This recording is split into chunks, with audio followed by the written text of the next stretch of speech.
We're the Flyover Yogis, a group of Midwest friends sharing practical, everyday approaches to yoga, wellness, lifestyle, and everything in between as we live through them ourselves, yoga on and off the mat. We are Lindsay, Gina, Jordan, and Megan. We work to create authenticity in everything we do. And we're sharing our experiences with others to inspire mindful living, no matter your home state. Damn it. Starting. Scrap it all. Right now. Well, it is a beautiful day in Wichita, Kansas. How warm is it? Like in the 80s maybe today? I feel like we're doing like the It's hotter than Lucy's Lucy's or or something. So nice. It's hot. It's beautiful. Oh, it's actually 74. It does not. That's a lie. It was 74 outside. It's sun feels gorgeous today. It feels so much hotter than that. Yeah. I took my skin's not used to fourth block outside. They're juniors, and we're having a discussion over The Great Gatsby, chapters 1 through 3.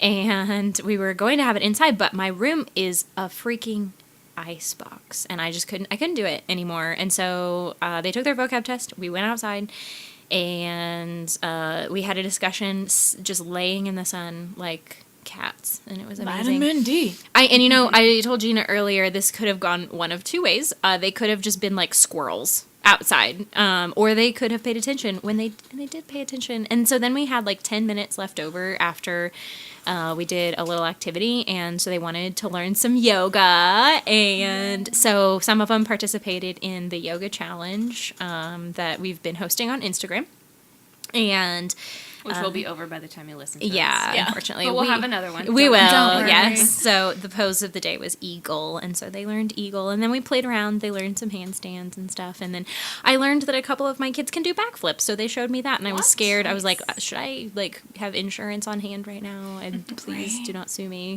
They're going to be like, what are you learning in your English class?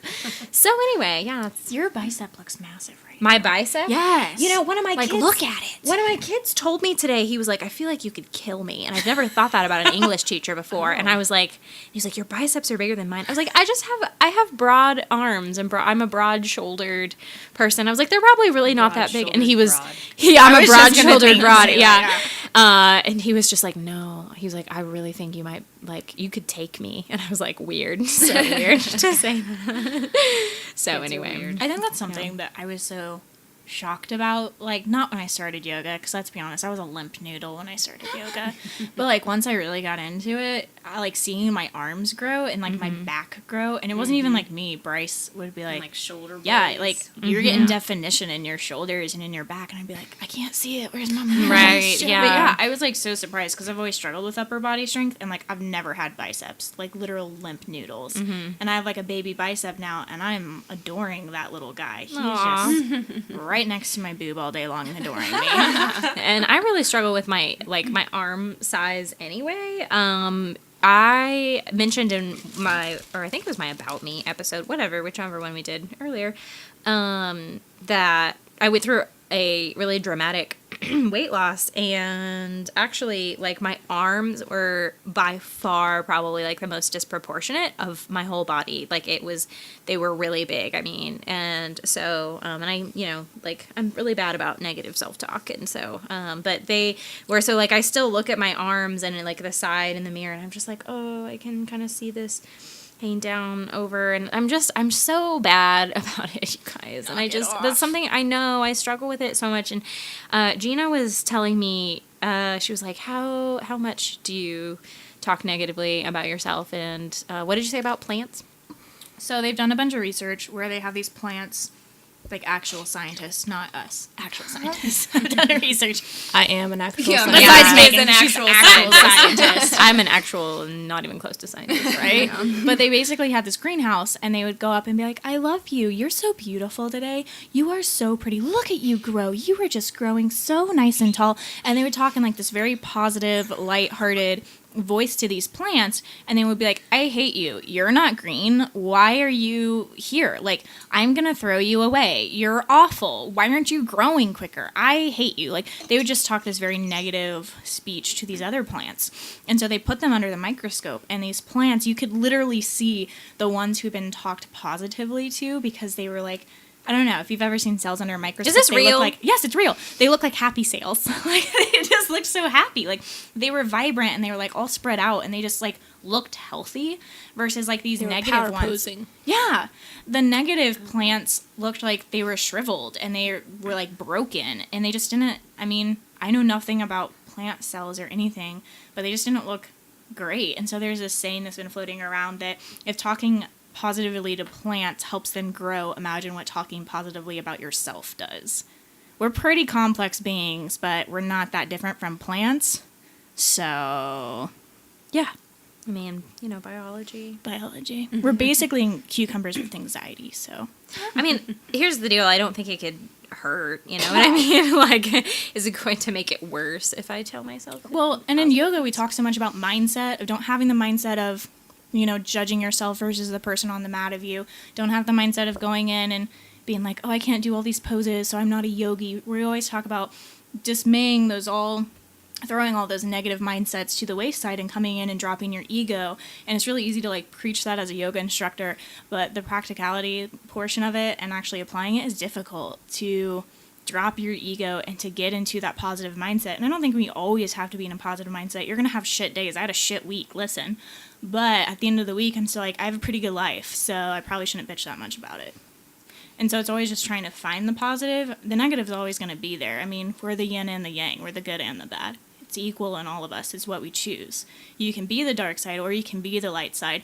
But even if you are that light side, there's still that teeny tiny little dot of dark. So you just have to, overpower it.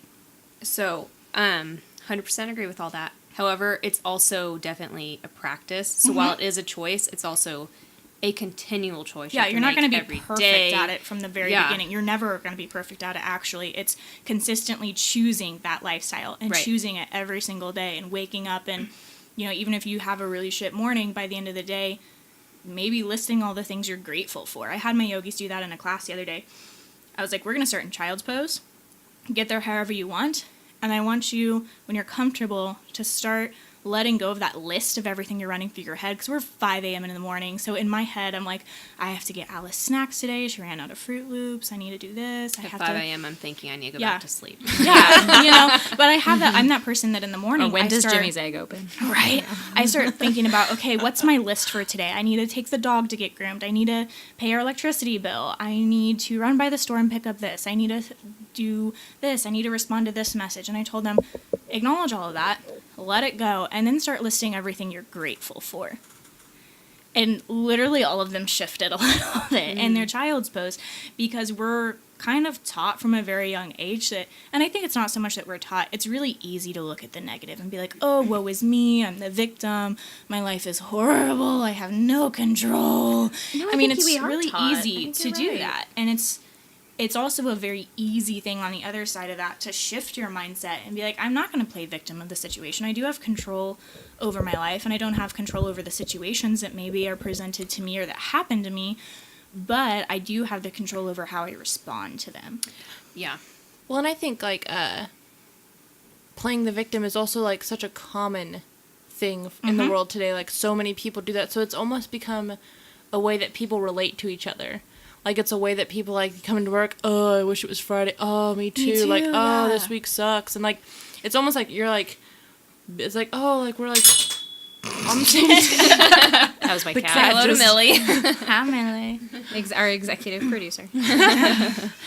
But, it's almost how, people connect with each other. It's, by connecting with those, oh, things we, our shit list. It's, connecting over a shit list. Yes. And that's such We like a gross to thing to connect over. Session. It is a gross thing to connect over. I do it all the time. Mm-hmm. Yeah, well, it's okay. So that's really cool that you brought that up. So when I was in a previous job, and it was physically making me ill. It was a very, very not good place to work, and it was definitely that corporate situation where everyone was just always complaining about their job, it was just it was such a toxic environment. But it was something really small. But I always hated how I would ask someone how they're doing. Oh, it's Monday. That's not a fucking answer. You're telling me the day of the week. Ever done to you? Exactly. It's just I really, really struggled with that, because it's okay, yes, it is Monday, but how are you doing? And so that also could go on a whole nother tangent about like keeping it surface level. So when you're like having like genuine like conversations with people, you're going beneath like just the how are you doing? Oh, good. How are you? I'm good. Okay, see you later. You know, actually like having connections with people. And in your workplace, I know we're supposed to be like professional or whatever. I think that is complete bullshit. Thank you. Yes. I think it's bullshit. Yes. Yeah. That is, I should rephrase that.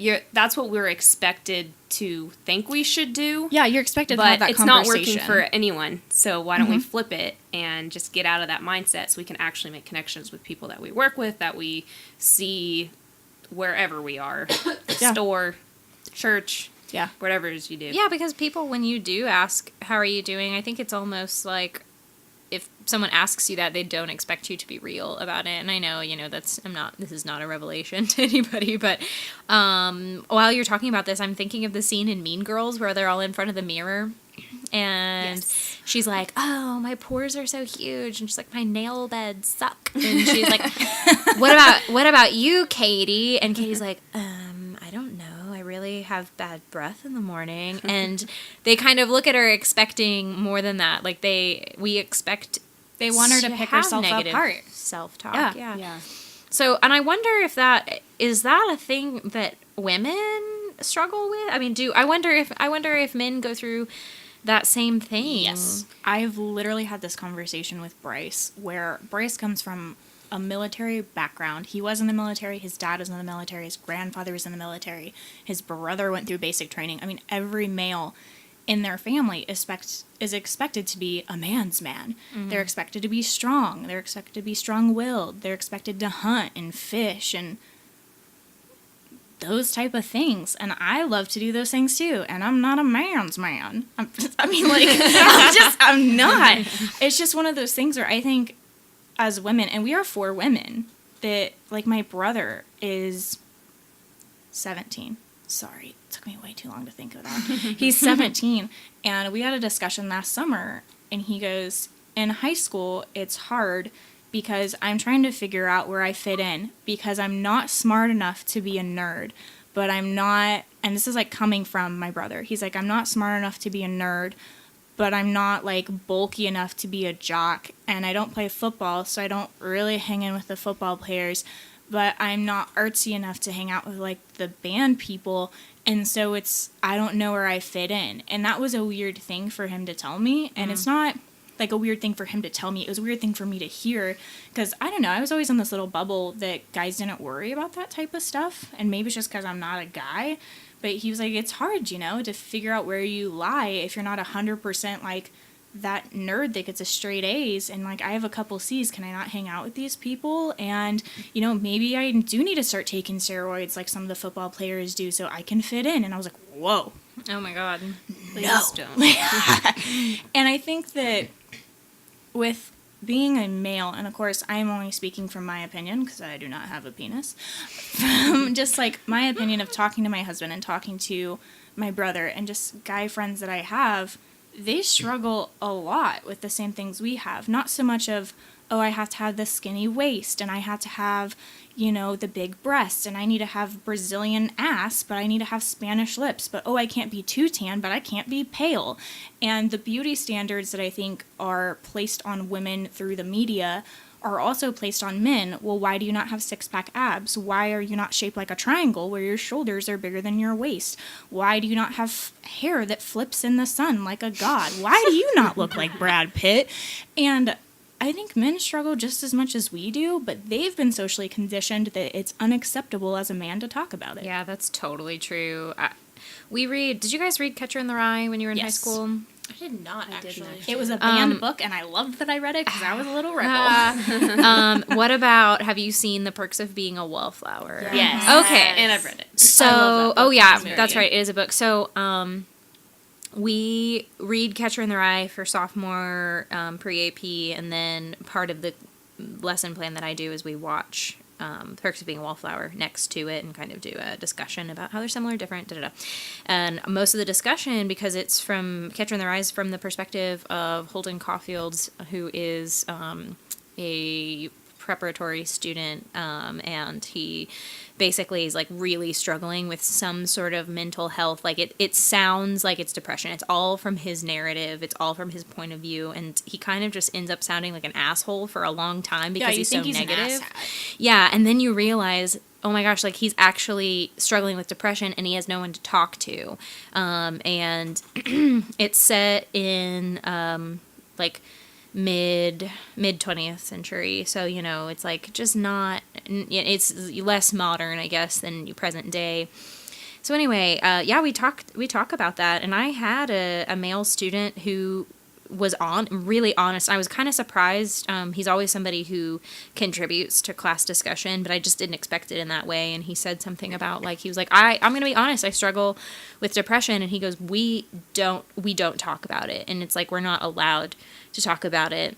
And I guess that really makes sense. I didn't know necessarily about the body image thing. I guess I can definitely see, you know, where do I fit in?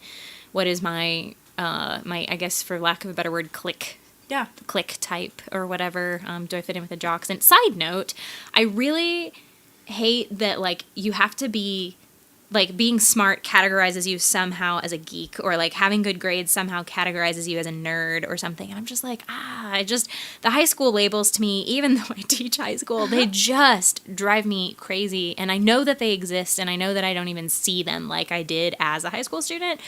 But there was a teacher who called the science scholarship. He was like, we've deemed this the Geek Award. And I was like, that is such a, like, I just don't even want to go there. Like, I don't want to put a stigma on saying I'm interested in science. Well, what's like the reason for putting the stigma on that? Does that mean that somebody who maybe is a football player, who's just seen as the big football player, isn't going to apply for that scholarship because he's not? I honestly think it might. After school to work on a science project. I think it might put that stigma there for some people, that you don't want to be seen as a hard worker when it comes to grades, because it could put a label on you that isn't quote unquote cool with your friends. And again, like, I'm not in high school anymore, and I didn't really focus on that when I was in high school, but I know that those labels exist, and so yeah, it's frustrating. So all of this is, I mean, you're right, like, we can connect this to philosophy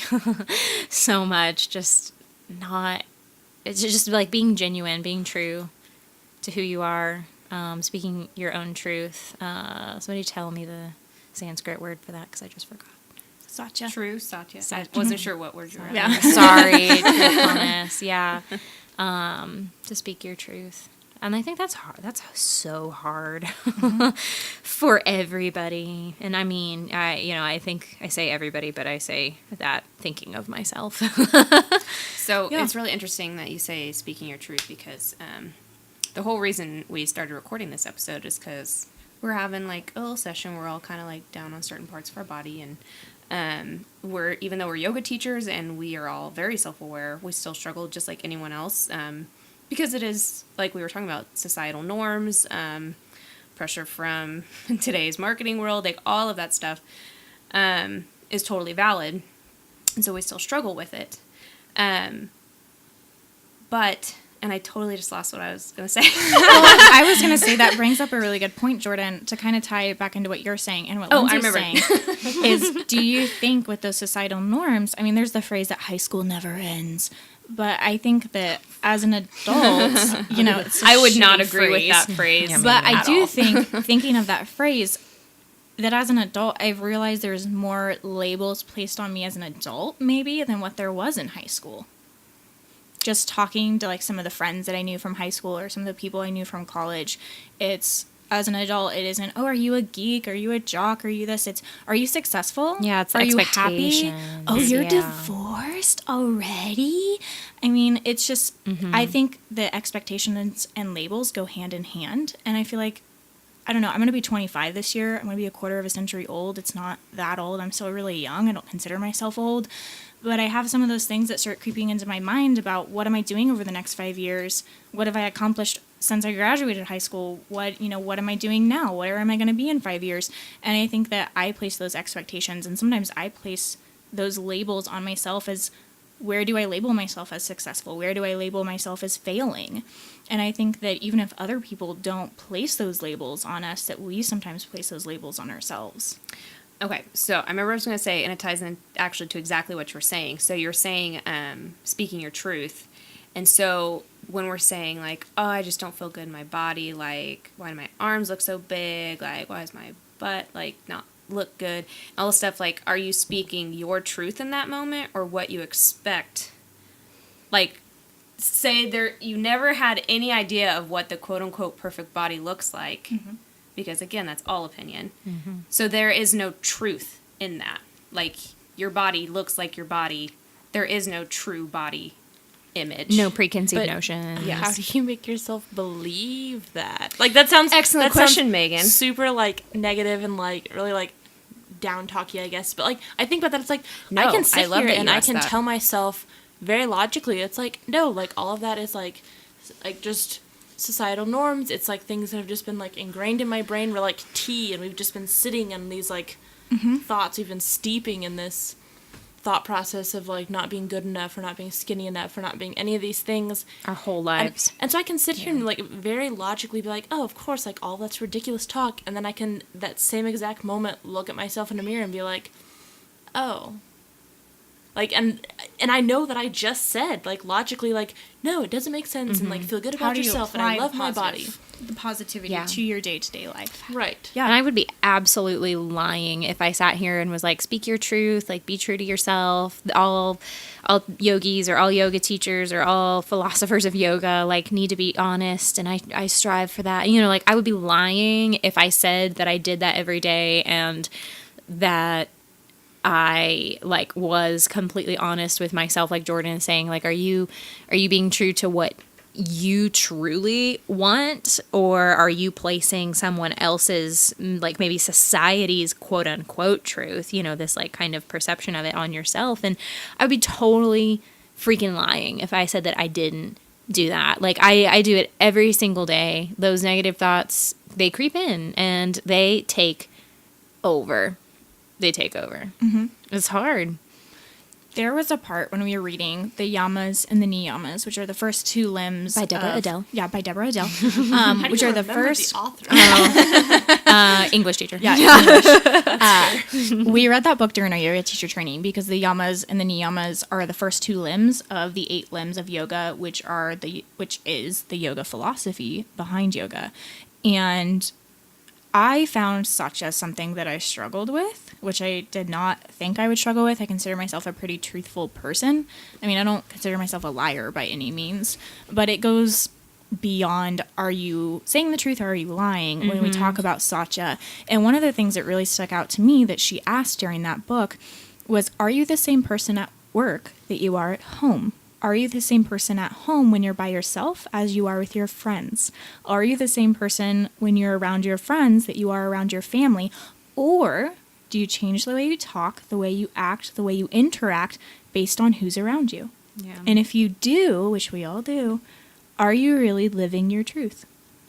And that blew my mind. I want to just say also that I feel like I am most able to be honest, like with myself and with other people, like around you guys. Aww. And I think that's answering a question from podcast way back in like the About Us podcast, where we were like, why us? Why together? Why these 4 people?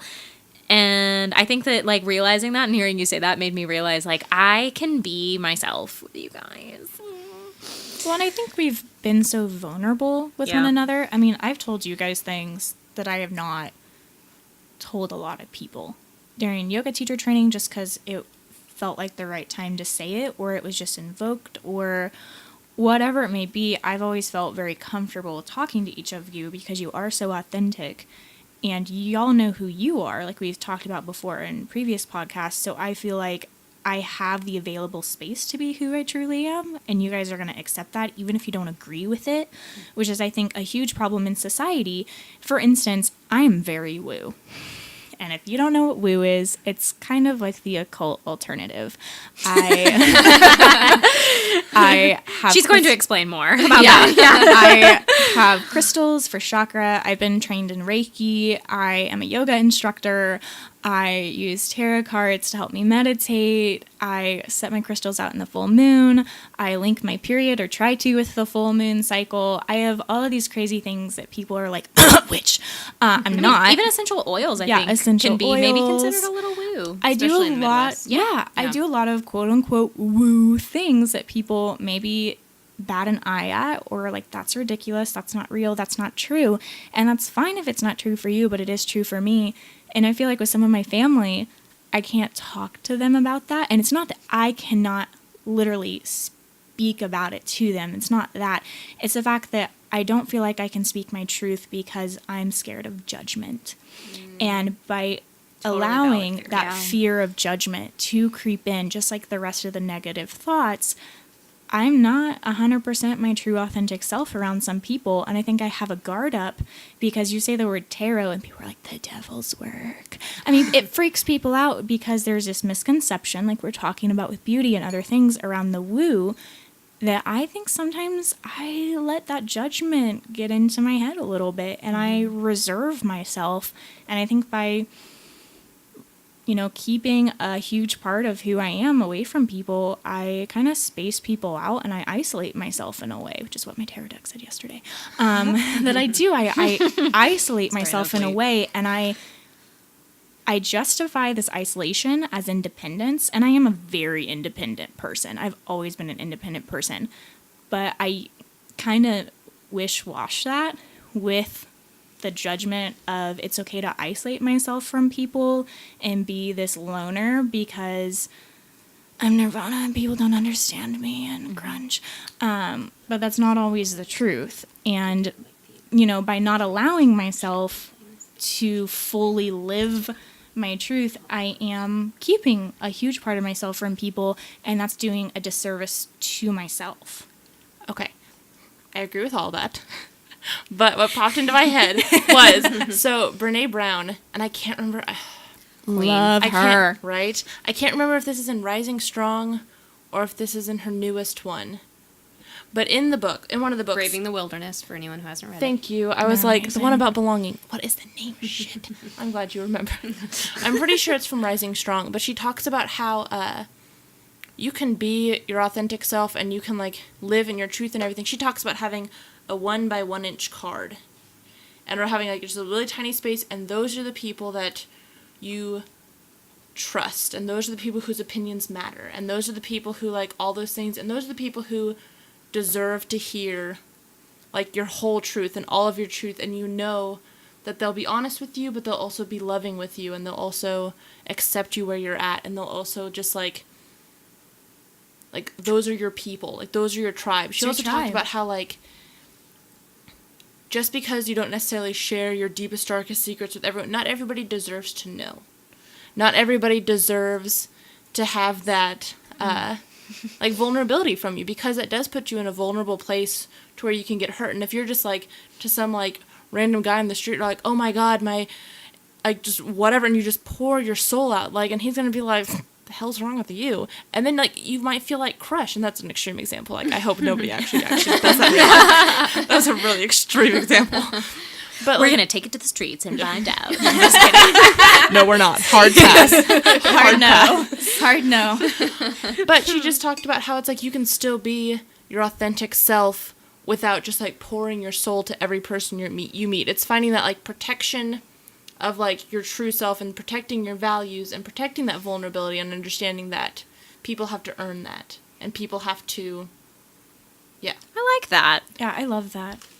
And I think that's really important to say, that not everyone deserves or has earned the chance to hear your whole truth. And I think that sometimes in certain situations, you also maybe don't need to speak your whole truth given the situation. I don't know. So speaking of Brene Brown, I think it's really awesome. 1, because we all love her. 2, you need to pick up one of her books if you're listening. God. And We will do one for a book Yeah, club, we will don't do worry. one for a book club. Is that I think that's really important, how she talks about how not everyone deserves to hear your whole truth, and hasn't maybe earned that right yet. And I think that we're really complicated beings and we have multiple layers, and it's okay to not just shove a 7-layer cake in somebody's face and be like, here, eat it. It's okay to start out with a cheesecake. That's okay, you know? And I think the flip side of that is that by not saying your truth to somebody, it doesn't mean that you're always reserving yourself and always denying a part of yourself. I have had to learn very recently that I don't always need to share my truth, because I know, and this sounds so negative, I know what the response is going to be from certain people in my life, and it's just going to warrant a very negative, I'm not even going to try to understand you because that's not my thought process, and I don't agree with that, and they're not understanding. And it's okay to cut those people out of your life, one. And it's also okay to, you know, not speak your whole truth, because those people have, I don't want to say earned the chance to not know the whole truth, but in some instances, if you know it's going to be a negative outcome, if you know you're struggling with something and you confide in somebody and they're just going to give you negative output, like, Jesus, Lindsay, your arms look better than mine. Why are you even talking about it? You know, that's just not going to help anything. And so I have people in my life that I have not cut out completely, but I've stopped talking to about certain situations. And I don't think, I mean, that sounds super negative. No, it totally makes sense. But it's actually helped me a freaking ton, because It's like toxic people. I've realized that there avoid are them. toxic people in my life who are always going to be in my life, for the most part. And there are some people who I also know are toxic in my life that I simply won't cut out for certain reasons. But I've also realized that those people don't need to be a part of my circle, my 1-inch card, my 1x1 card, like Megan talked about, that those people can be in my outer circle and I can still have them as a part of my life, but they don't need to know everything. They don't need to hear everything. And that's not to push them away. That is to protect myself. And in the way that it's not protecting myself from speaking my truth, but it's protecting myself so I can live my truth. And I think it comes back to, like, yoga on and off the mat. Yes. It's a balance sort of thing, too. It's like finding that balance, and, like, and you're not going to get it right away. Like, if you start telling yourself, like, oh, I'm going to, like, suddenly, like, kind of start, like, maybe protecting, like, myself or being very aware of that sort of thing, like, you're going to find those boundaries, I guess, to find those, like, those people for your 1-inch square, just to find, I think boundaries was the word I wanted to use, but, like, to find those boundaries, you're going to push it a little bit and be like, what if I try that was way too far, retract. Or, like, maybe it's like, oh, that didn't quite feel like it was deep enough, so then next time you try a little more. I think it's, like, playing with, like, who you share with, or, like, starting with something small, and, like, finding that balance, like, just like we do in yoga, it's, like, finding that just, like, balance in life of what feels good to you and what helps you live in, like, the best way that you can. That's really good advice. That's And amazing. you have to be reflective. Yeah. Like, it's just reflecting on what does feel good, or what, like, if something doesn't work for you, like, sounds so simple, but think about it and just take a step back and assess what went wrong, what went right. If you what find those yourself, reasons are. like, in a puddle of tears somewhere after something happens, you're like, this is me, by the way. Like, I push the boundary too far, and all of a sudden I'm, like, a little, like, puddle of emotional goo somewhere, and I'm like, why is this happening to me? Like, rather than just sit there in my emotional gooiness, like, to take a second to really just think about it. It's like, well, what makes me feel, like, what am I feeling? Like, what is, like, the feeling? Naming the feeling, feeling the feeling, and acknowledging what I can do so I don't end up gooey again. Yes. So, and using myself as, like, a case study. So everything that we're talking about, like, the very, like, negative self-talk, that is something I definitely knew all my life. I was always, like, the chunky girl. Like, I would always just say all these horrible things to me. And they weren't even true. Like, it was all just things that I thought I was supposed to think about myself, because that's what society says. And so it was a practice of becoming more self-aware, like, okay, why do I think these things? Why do I believe these things to be true?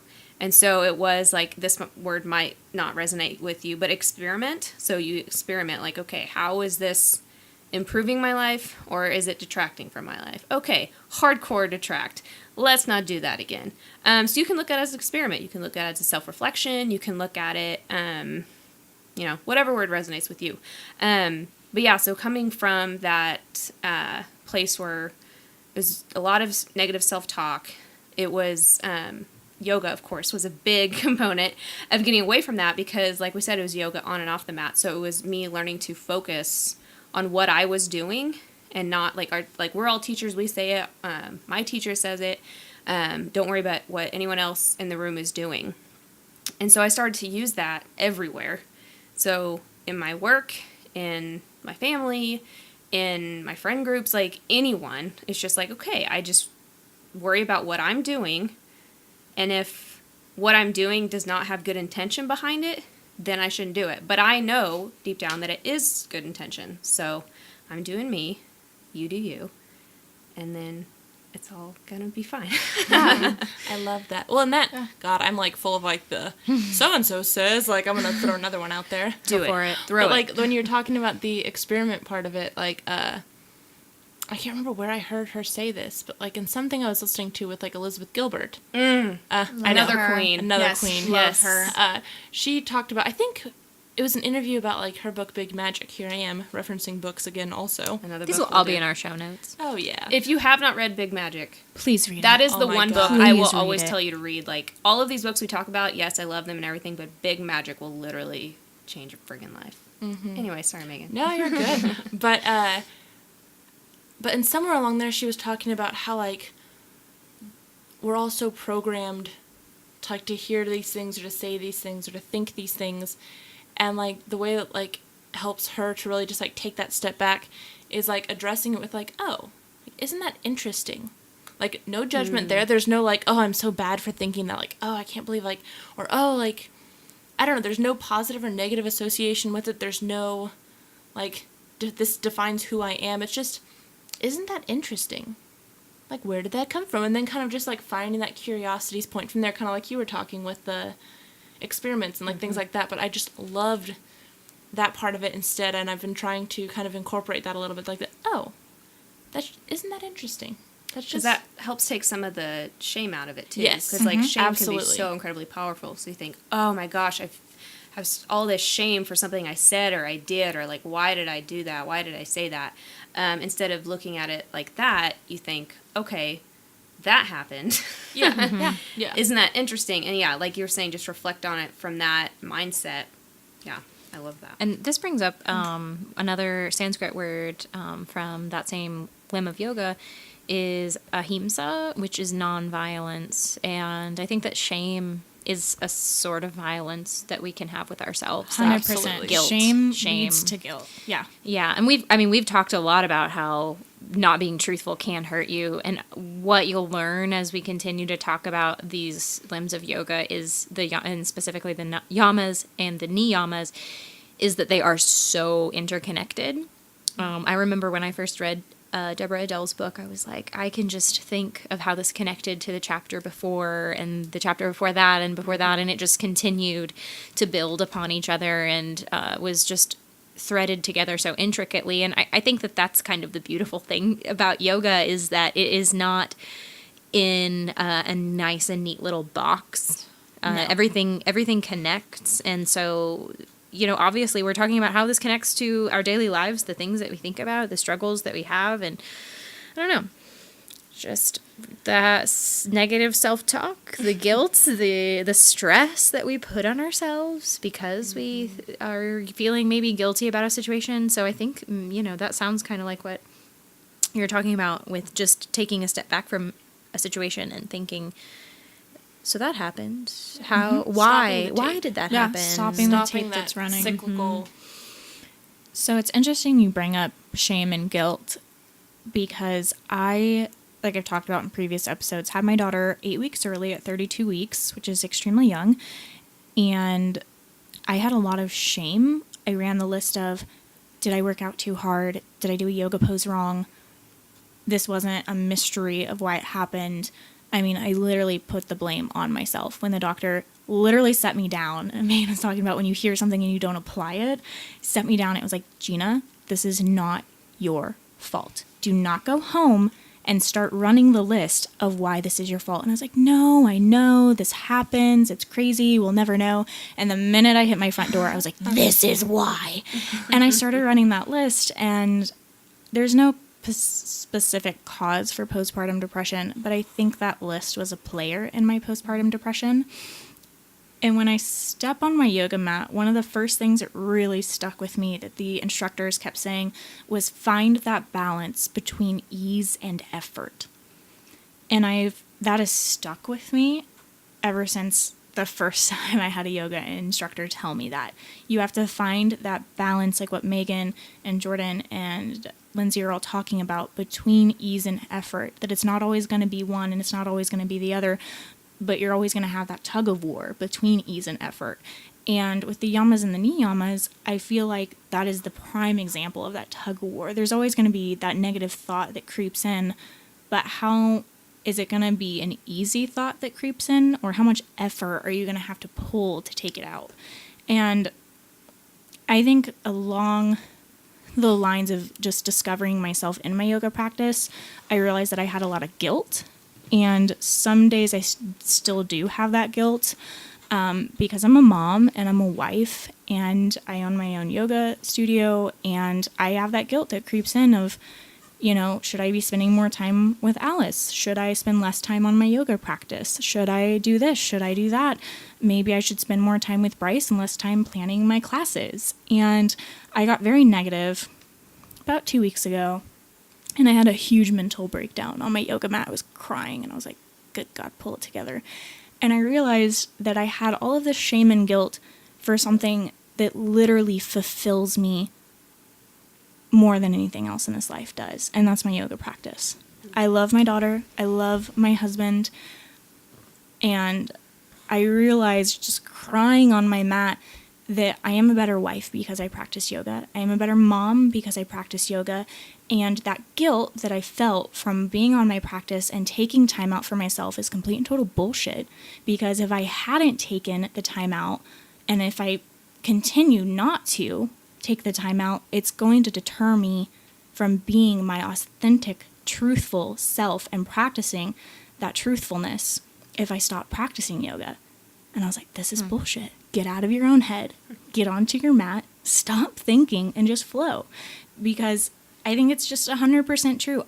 I use yoga as my outlet, but yoga is so intricately woven into every aspect of my life at this point, whether it's just the physical practice or it's the yamas and the niyamas, or if it's just a whole philosophy, that I don't think I'd ever stop practicing, because yoga has allowed me to be who I am and has allowed me to grow into who I am. So I think shame and guilt are very valid emotions, but I think you can waller in shame or guilt, or you can use them for growth. And that choice is yours. And how you go about that is that balance between ease and effort.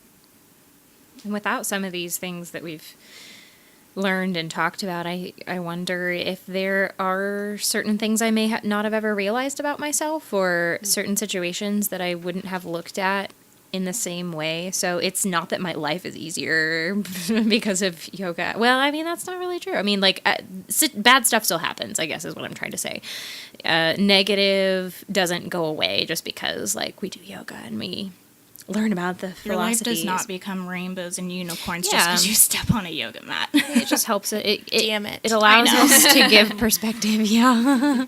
And I think, Gina, a lot of women who are mothers are probably made to feel that way. I'm not a mother, so I can't speak for that. But I think stigma's definitely there. Yeah, I mean, having to choose. I think first of all, we're told that we can, in fact, have it all, but society doesn't allow that to happen because it's so hard to have, quote unquote, it all. You know, to be a full-time career person, to be a full-time wife, to be a full-time mother. Like, somebody's always going to be like, you're not spending enough time in this part of your life, and I know the limit does not exist. The limit does not exist. Another Mean Girls reference. Yes. And though I can't speak from the perspective of being a mom, I know that in the world of education, for all teachers, we are made to feel guilty about leaving our jobs. I left a job in another district about a year ago, and I hated that I had to leave my students. It was not my students. It was that they were not the reason that I left. And it was so hard because I felt like I was judged by other teachers in the building. I felt like I was judged by some of my administrators. My kids were actually super understanding. A couple of them were pretty mad at me, but it wasn't coming from a place of like, you... I don't know. It wasn't coming from a place of like you're you're doing something that's good for you. It was coming from a place of like trying to make me feel guilty. Was overwhelmingly kind of like the response that I got, and that was really hurtful to leave that. And I think that teachers who leave education completely, like totally quit teaching and do another career, society treats them and their school system, other educators.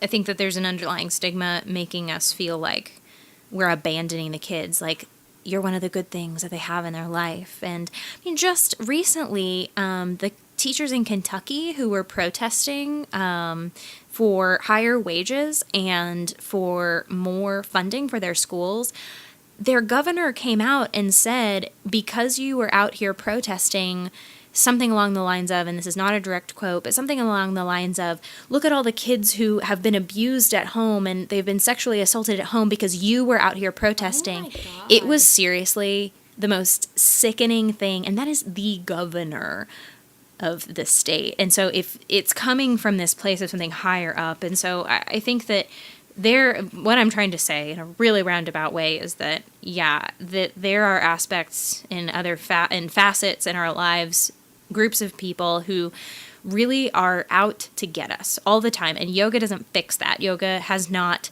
just made that all go away for me, but it has helped me understand, like, okay, so because I was in the middle of yoga teacher training when I decided to leave my first teaching job because I was so unhappy.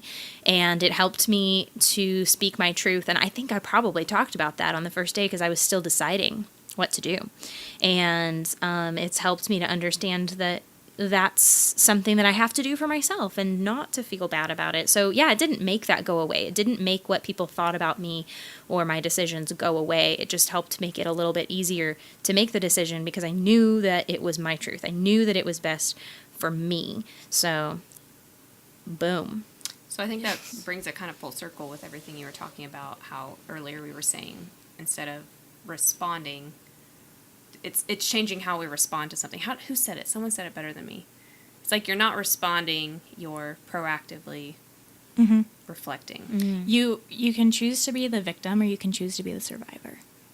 That works too. Out of the same situation. You can choose to say, oh my gosh, I'm in this situation. It's so sad. I'm going to wallow in self-pity. What have I done? How are we going to get through this? Or you can go, okay, we're going to get through this. And you can set out a game plan and you can work on it. And I think that that's kind of the whole theme of this episode almost is your mindset. Because for all of us, what I'm gathering from what each of us are saying is yoga has changed our perspective on life. Mm-hmm. And because our perspective has changed, we have literally changed how we live our lives. And everything's still the same. Everything is literally still the same. Yoga is not a cure-all, but because we are wearing green glasses now, silly metaphor, instead of the blue glasses we were wearing before because we have a different perspective, everything's still the same, but we see it in a different light. Therefore, we react to it in a different way. Are they green glasses because we're eco-friendly? Yes. I was trying to figure that out. I was like, hey, where did the green come from? I was like, aren't they rose-colored glasses? I like get them green better. Yeah. But I think I can speak for all of us when we say as yoga teachers, I've heard every single one of us say this when we taught in yoga teacher training, and I'm sure we all say this at some point in time during our classes, is we talk about dropping our ego and we talk to our students about changing their mindset and bringing more awareness. And sometimes that's breath work, sometimes that's meditation, sometimes it's a really hard pose and just bringing better alignment. But yoga is a huge mindset shift. It's a huge perspective shift. And everything is controlled by your mindset. Not controlled by what happens to you, but controlled by your mindset. Amen. Yeah. Mm-hmm. So Megan had asked specifically earlier about some actual actionable items that you can take away from this really kind of all over the place, but super awesome episode that we just recorded, because we kind of just decided we were literally talking about all this stuff earlier, and we were like, we should just be recording because I think people would really resonate with it. So we did. So we have 3 things that you can take away that you can really start using to curate a more mindful outlook on life as you're going through, whether it's yoga or it's in your work or in your families, whatever it is. So first and foremost, building up your tribe of an encouraging community that you can call on. Amen. Yeah. And so obviously we talk about that a lot, like that we are each other's tribes. But then we have tribes in other areas of our lives too. So finding those people that can be on your 1-inch card that you can go to for what you need to, and they can also call you out like, bitch, you got to do something about this, right? That's one of the best parts about a tribe is they're not just going, woo, yay, wonderful. They're like, listen, you're being ridiculous. We're going to work on it. Or maybe not ridiculous, because these feelings are valid. Yeah, they are valid. But it's the mindset shift. So it's sometimes we need to be reminded and encouraged to shift our mindset a little bit. So, and even if you maybe don't have someone actually in person, the internet is a really cool thing. So get on there and start curating really inspiring Instagram feeds. That was a second one. And that seems shallow and surfacey, but it's not, because what you put into your mind, you put out.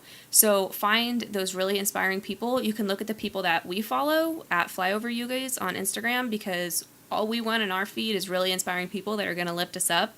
So that is another one that we really like. If you don't have Instagram, you can use Facebook, but Facebook's all ads anymore. So Yeah. True.